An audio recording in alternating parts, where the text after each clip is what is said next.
humans lost, enslaved. Now, mere energy for the machines. We are briefly introduced to a past when a program was conceived to create the Matrix. We don't know if it is an entity or a collective mind, but we know its name, the Architect. Its job was to create a space, a virtual reality, to ensnare the mind of billions of humans. But before megacity as we know it, and before the illusion of choice, the Architect, guided by his cold logic, faced the task of creating the perfect environment for beings he could not completely understand and actually despised. Let me tell you a story of heaven and hell, of dreams and nightmares. Let me tell you the story of the Matrix prototypes.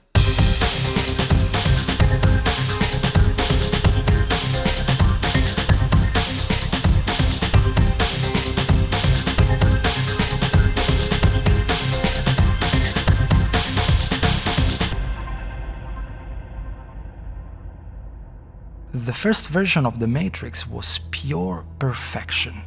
This world was a utopia, where the concept of suffering, anger, poverty, despair simply did not exist. Humans lived perfect lives, where each moment was full of bliss. This world was maintained and controlled by literal angels called seraphim. These were powerful programs considered to be an earlier, more, let me say, elegant version of the agents we know. So, let me say out loud the question that you have in mind. If that version was perfect, then why didn't it work? Because we know for a fact that it didn't work. Agent Smith tells Morpheus of that was indeed a disaster. Billions of human lives were lost.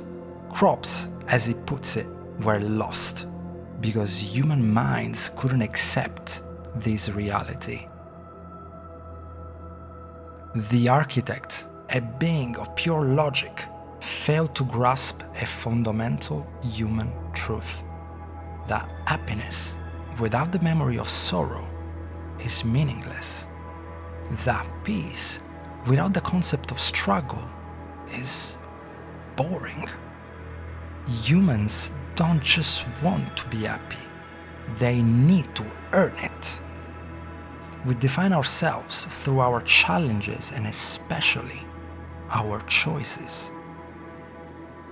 Perfection, forced upon us, is a prison.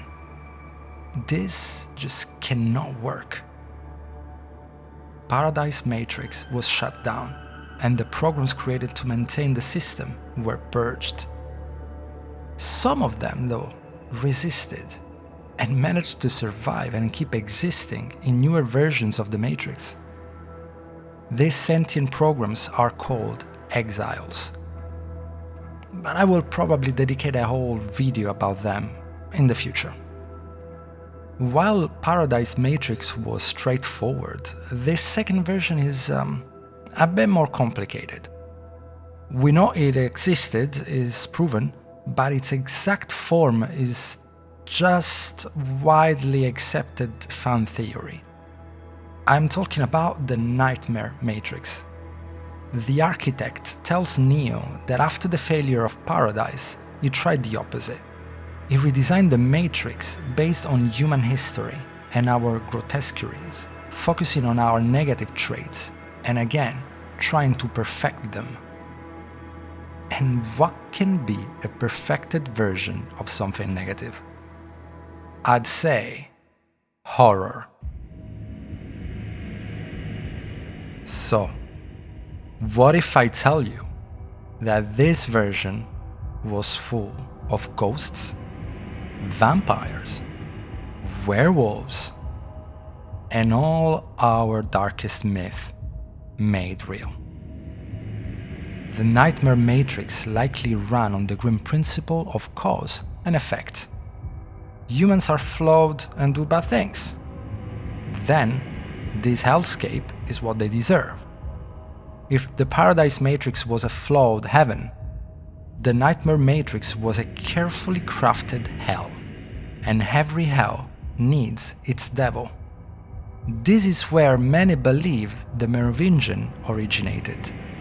It wasn't just a powerful program, it was likely the master of this domain.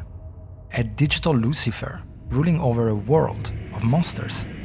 His obsession with casuality and his line "choice is an illusion" created between those with power and those without isn't just a personality quirk, it's the ghost of his original programming. This is why his followers like the ghostly twins or the werewolf-like Cain and Abel seem so out of place in the later Matrix. They are relics from this forgotten, monstrous era. But this, too, was a miscalculation. While humans are drawn to darkness, they also possess hope, resilience, and a desire for meaning beyond mere survival. The constant horror was likely just as unsustainable as the constant bliss, leading to catastrophic system instability. The architect, frustrated, had to accept the inevitable truth. His logic was not enough. He needed to understand the human heart. That's when the machines turned to an intuitive program, one designed especially to study the human psyche. We know her as the Oracle. We all know the Oracle, but we must remember that it is thanks to her that the third and final version of the Matrix, the one where we see in the films, actually succeeded. Her role was to develop insights into the human mind, and she had a breakthrough.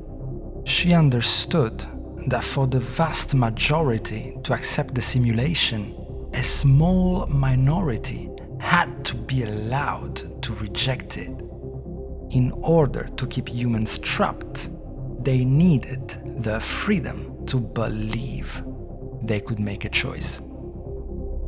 The choice, of course, was just a deeper level of control. She fabricated the prophecy of the One, a messiah figure who would give the rebels hope. The machines allowed this, permitting a small percentage of humans to free themselves and build the city of Zion. It was all a genius loop. The savior who would save humanity by having his code reabsorbed by the source. A resistance who would hold fast, but whose destruction was preordained. The cycle of rebellion, hope, and destruction happened already 6 times, each time balancing the equation and allowing the Matrix to be rebooted stronger and more stable. But with Neo, it was different. The Oracle, by then an exile herself, played a new game. The systemic love the One had for humanity was now focused on another kind, a specific, unpredictable love for one single being, Trinity. But this story, and how that love broke the system, is a tale for another time. If you want to know more about the Matrix, please let me know in the comments below. I will be happy to read it. Thank you very much for watching.